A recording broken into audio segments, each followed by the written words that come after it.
Hello everyone! Thank you for tuning in to my first year at T. I'm Ollie and I'm making another video. It's New Year's Eve, so I wanted to quickly wish everyone a happy holiday and a safe night. Please don't drink and drive. I didn't make a video last week and I wanted to briefly touch on that because last week the theme was binding and packing, and people were talking about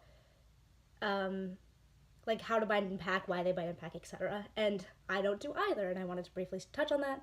I don't bind because I've had top surgery. My 1 year post-op is about to come up. It's actually on January 5th, so if you want to wish me happy no titties, I would appreciate it. But I'm really excited, and I don't pack because I don't really experience bottom dysphoria in a way that packing would alleviate. So the topic of today's video is being trans over the holidays, and it's really obviously seasonal and appropriate because you can notice I'm not in my dorm room. I am at home in Louisville, Kentucky, and being home is really good. I like seeing my family, but the holidays can be a really stressful time for LGBT folks, especially trans folks, and I wanted to talk briefly about that, specifically about like isolation and loneliness, being trans over the holidays and being in kind of your home environment. So if that is something that's triggering to you, or misgendering, dead naming, that kind of stuff, I would watch a different video. So I've been out as trans and as non-binary for about 3 years now, and I've been out to my family for about 2. So my family knows and accepts that I'm trans, which I am very lucky, but just because they know and accept that doesn't mean that they're really good about using my pronouns or my correct name, and they're not, and it is very hard. And I also like have a pretty big extended family, and my grandparents are Mormons, which is a whole other story. Like, that could be a video in itself, but makes the holidays very stressful for me in a lot of ways. Like, my dead name was on my stocking, and like my grandmother gave me a necklace for Christmas, and these are things that people, like cis people in my family, don't realize is upsetting to me, but is actually like really hard. And it's just like constant misgendering. I get misgendered all the time, and I think that, I mean, it's obviously because I'm non-binary, I think, and my family has a really hard time using they, them pronouns. I think that it would be a lot easier if I was a trans man in this case, just because I think switching from she, her to he, him would have made more logical sense in their brains when like they, them pronouns are kind of, I don't want to say unusual because they're not, they're totally normal, but it's just kind of a hard logical jump for some people to make. And it's also hard because I'm really lucky to go to a college where there's so many trans people, and I'm like so accepted as being trans.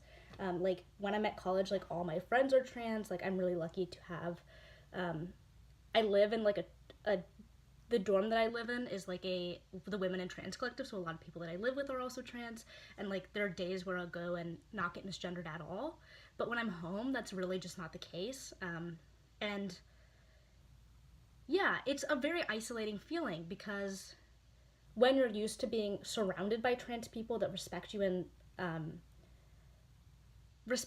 refer to you in the ways that you want to be referred by, it's really easy to feel like that is how the world is when it's not. The world is like a really messed up place for a lot of trans folks, and like I've experienced that definitely.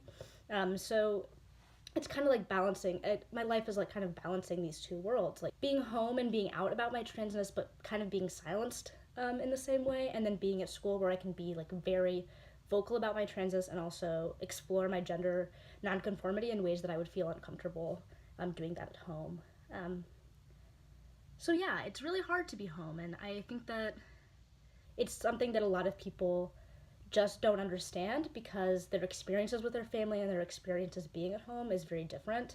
I have 2 younger sisters, and they also really at times don't love being around my family, but I think that they still don't get that my frustrations with my family, especially my extended family, is not surface level.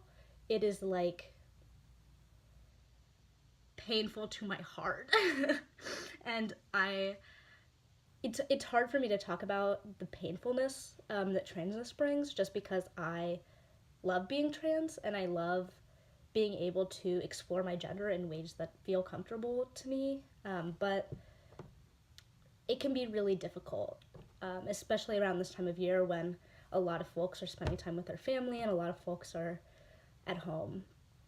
So I hope that you all have had really good holiday seasons. I hope that this has not been your experience. I hope that your family is loving and accepting and amazing to you. But if that's not been the case, like, you have community. So feel free to reach out to me if you need some support. I'm really glad and happy to do that for anyone that needs it. Or just if you want to rant, you want to talk, I'm going to leave my social media in the description of this video so you can reach out to me. I will answer back and I will follow you back, etc. So yeah, I hope you have a great New Year's Eve, a great New Year's. I feel really lucky to be part of this channel and also really lucky for the growth that I've experienced in 2018, not only top surgery, but going on T, exploring my transness even more. And I wish you all a great 2019. Like, let's make it the best it can be. So thank you for watching my first year on T. I'll make another video sometime soon, hopefully. Yeah, Happy New Year's Eve.